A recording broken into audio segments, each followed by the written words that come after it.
بجائے ایک خاتون کو افغانستان ایک ملک کے ساتھ مذاکرات کے لیے بھیجنے کے، اگر ایک وفد بھیجا جاتا، حنا ربانی کھر صاحبہ افغانستان چلی گئی، مذاکرات بھی کیے، ٹھیک ہے اپنی جگہ، لیکن نتیجہ کیا نکلا؟ اپنے باپ کا بیٹا ہوں، میں کسی سے ڈرتا نہیں ہوں۔ وہ الفاظ ان کی خواتین نے خود استعمال کیے، پی ٹی آئی کی خواتین نے جس طرح ہمارے لیڈرشپ پہ الزامات لگائے اور جو الفاظ استعمال کیے اس کی میں ضرور مذمت کرتی ہوں۔ ایسا لگ رہا ہے کہ یہ سارے سیاستدان ناکام ہو گئے ہیں، چاہے جس پارٹی سے ان کا تعلق ہو۔ سیاستدان اس وقت جو حکمران ہیں، پنجاب میں ہیں، خیبر پختونخوا میں، سندھ میں ہیں، بلوچستان میں ہیں یا یہاں مرکز میں ہیں، یہ سارے ناکام ہو گئے ہیں اور اسی وجہ سے عدالت کی طرف سارے دیکھتے ہیں۔ سمجھ میں آئی نا؟ صاحب یہ بتائیے گا، مبینہ طور پر تو نہیں یہ کہہ سکتے، لیکن یہ سننے میں آ رہا ہے، ہم نے دیکھا بھی ہے کہ کافی آپ غصہ کرتے، مطلب اسمبلی میں لڑائی وغیرہ ہو جاتی ہے، تو اس کے اوپر مبینہ طور پر لوگ زیادہ تنقید کا سامنا آپ کو بنا رہے ہیں، مطلب تنقید آپ کی، اس حوالے سے آپ کیا کہیں گے؟ تنقید کریں، میرے جذبات ہیں، میں اپنے جذبات میں ایک پاکستانی ہوں، مخلص پاکستانی ہوں اور محب وطن پاکستانی ہوں، میرے جذبات ہیں اور پاکستان کے حوالے سے میرے جذبات ہیں۔ میں نے کوئی ذاتی کسی پر حملہ نہیں کیا ہے اور نہ کسی ذاتی کام کے حوالے سے کسی کو میں نے سخت بات کی ہے یا غصہ کیا ہے۔ میں پاکستان کے حوالے سے، پاکستان کے لیے، پاکستان کی اکانومی کے لیے، پاکستان میں سیاسی استحکام کے لیے، پاکستان میں ایک مضبوط حکومت کے لیے، پاکستان کو کرائسس نکالنے کے لیے، پاکستان کے جو چیلنجز ہیں ان کو نکالنے کے لیے اگر جذبات میں آ جاؤں تو ان کو تعریف کرنی چاہیے۔ اپنے جذبات میں آ جاتے ہیں کہ کچھ خواتین اراکین پارلیمنٹ جو ہے وہ کہہ رہے کہ بہت بدتمیزی لیول پہ آ جاتے ہیں، کیا کہیں گے ان کو؟ وہ بات کو سمجھتے ہی نہیں ہیں۔ مطلب کس طرح آپ سمجھائیں گے ان کو؟ اللہ ان کو سمجھائے، آپ سمجھائیں نا۔ میں تو سمجھا، میں نے سمجھا دیا۔ میں نے 2 دفعہ کہا کہ جب میں نے کہا کہ عام ممبر سے لے کر وزیر دفاع تک میرے بات کو سمجھے ہی نہیں ہے، یہ میں نے کہا فلور آف دا ہاؤس۔ وہ اس لیے کہا کہ میرا مقصد یہ تھا، بجائے ایک خاتون کو افغانستان ایک ملک کے ساتھ مذاکرات کے لیے بھیجنے کے، اگر ایک وفد بھیجا جاتا، بے شک یہ صاحبہ بھی اس میں شامل ہوتی اور بلاول بھٹو جو ہمارے وزیر خارجہ ہیں وہ اس میں بھی ہوتے، اور قبائل جہاں یہ خلفشار ہے، بدامنی ہے، صوبہ خیبر پختونخوا، وہاں کے پارلیمانی لیڈر جو ہیں اور نمائندے جو ہیں، پارلیمنٹری جو ہیں، ان کو اس وفد میں شامل کرتے تو اس کے نتیجہ نکلتا۔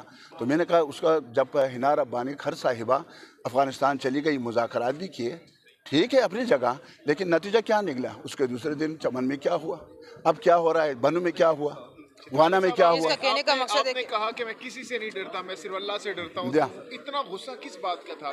بات یہ تھی کہ انہوں نے کہا کہ آپ کون ہوتے ہیں کہ ہمیں یہ بات کہنے والے؟ کون سی بات سر؟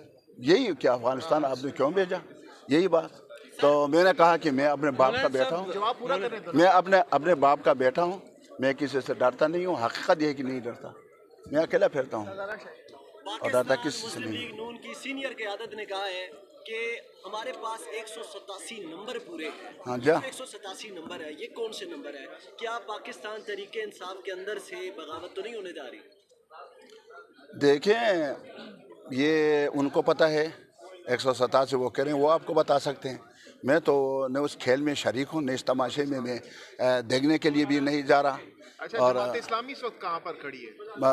اپنی جگہ پر کھڑی ہے الحمدللہ، اسلام کے لیے، پاکستان کے لیے، پاکستان کے استحکام کے لیے۔ اب 28 تاریخ کو سراج الحق صاحب نے یہاں اکانومی کو کیسے ہم مضبوط کریں گے اپنے۔ تو آپ موجودہ صورتحال میں کس پی ڈی ایم کو سمجھتے ہیں کہ وہ رائٹ وے پہ ہے، یا پھر پی ٹی آئی یا قافلی کو؟ دونوں حال ہیں۔ 2022 انتہائی دلخراش، پاکستانی عوام کے لیے موت سے کم نہیں، خودکشی سے کم نہیں۔ 2022 میں ہم نے اپنے تمام اختیارات IMF کو سونپ دیے۔ اب کوئی بھی چیز پاکستان میں پیدا ہو رہا، کوئی بھی چیز پیدا ہو رہی ہو، وہ اس کی قیمت جو ہے IMF مقرر کرے گی۔ آپ پر کتنا ٹیکس لگانا ہے، مجھ پر کتنا ٹیکس لگانا ہے، یہ وہاں سے فیصلہ ہوگا۔ آپ کی قیمتیں جو ہیں کہاں کہاں کس انداز میں رکھنی ہے وہاں ہوگا۔ یہ میرے خیال میں سب سے انتہائی تکلیف دہ امر ہے جو اس سال ہوا۔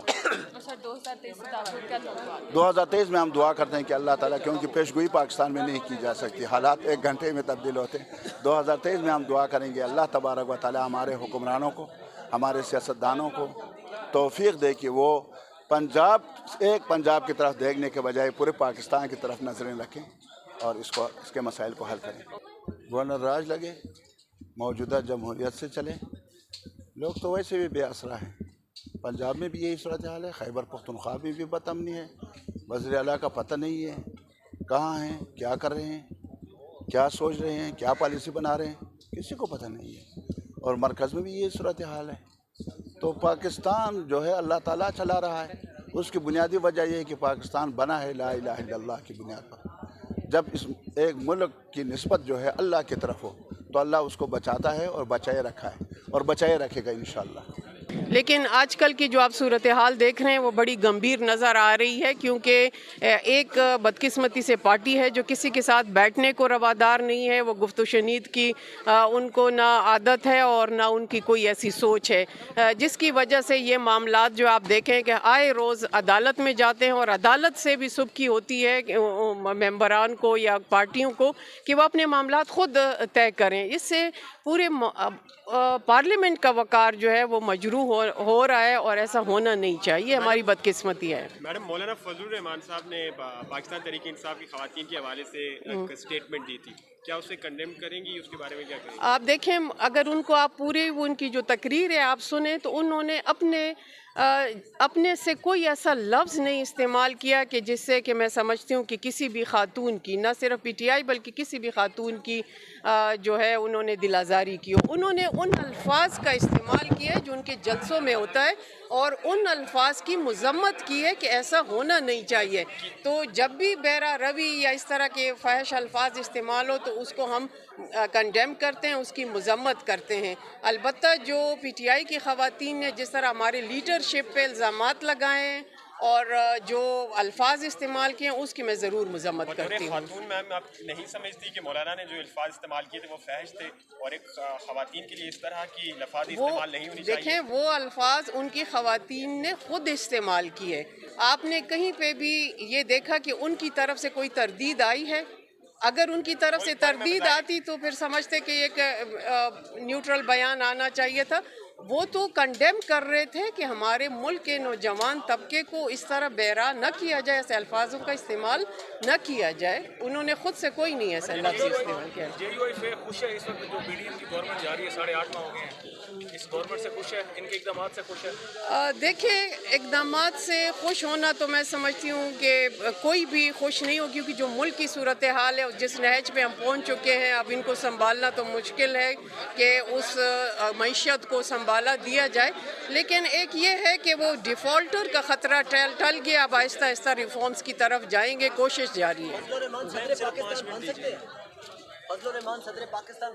دیکھیں, یہ تو آنے والا وقت بتائے گا, اور تمام پارٹیاں اگر پارلیمنٹ میں کی جو اسٹرینتھ ہے یا پارٹیوں کی ایک رائے ہوگی تو تب ہوگا. کہ پاکستان کا جو آئین اور قانون کہتا ہے 73 کے آئین کے مطابق تمام سیاسی پارٹیوں کو آگے چلنا چاہیے اور اسی کے مطابق فیصلہ کرنا چاہیے. جو صورتحال پنجاب میں ڈیولپڈ ہو رہی ہے, میں سمجھتا ہوں کہ ایز اے پولیٹیکل ورکر کیا خواہش ہے کہ یس, ملک میں جمہوری روایت قائم و دائم رہنا چاہیے, پارلیمنٹ کی سپریمیسی رہنی چاہیے, اور آئندہ انتخابات کے بارے میں یہ بڑی اچھی بات تھی کہ پچھلے اگر 3 اسمبلی کو دیکھا جائے تو انہوں نے اپنی ٹینڈر مکمل کیا, اور یقیناً 2018 کا جو انتخاب ہوئے ہونے کے چاہیے کہ یس 2018 کے انتخابات کا 5 سال کے بعد انتخابات, 5 سال کب ڈیو بنتا ہے؟ یقیناً یہ اگست 2023 کو بنتا ہے. پنجاب کا جو نظام ہے اس کے لیے خطرہ تو نہیں ہے پورے ملک کے لیے؟ جو پنجاب میں اگر سیاسی عدم استحکام برقرار رہتی ہے تو جمہوریت ریل تو نہیں ہو جائے گی؟ میں سمجھتا ہوں کہ کئی دہائیوں سے اس طرح کی صورتحال ہوتی رہی ہے. ہم نے دیکھا کہ 2013 میں پارلیمنٹ ہاؤس کے سامنے گھیراؤ کیا گیا, پی ٹی وی پہ قبضہ کرنے کی کوشش کی گئی, لیکن ملک میں جمہوری روایت قائم رہا. سیاسی قیادت جو انتہائی بالغ نظر ہے, جسے کہتے ہیں وسیع القلب ہے, وسیع النظر ہے, میرا خیال ان چیزوں کو دیکھ بھی رہی ہے کہ ملک میں ہر صورت میں جمہوری روایت قائم و دائم رہنا چاہیے. کی قیادت وسیع القلب ہے؟ میں سمجھتا ہوں کہ ہر سیاسی پارٹی کے اندر ایسے لوگ موجود ہیں جو جمہوری طریقہ کار سے آگے بڑھنا چاہتے ہیں. ہمیں اپنے پارٹی کے اندر, کسی بھی پارٹی کے اندر جو ہاکس قسم کے لوگ ہیں ان پہ نظر رکھنی چاہیے اور جمہوری روایت کے ساتھ آگے بڑھنا چاہیے.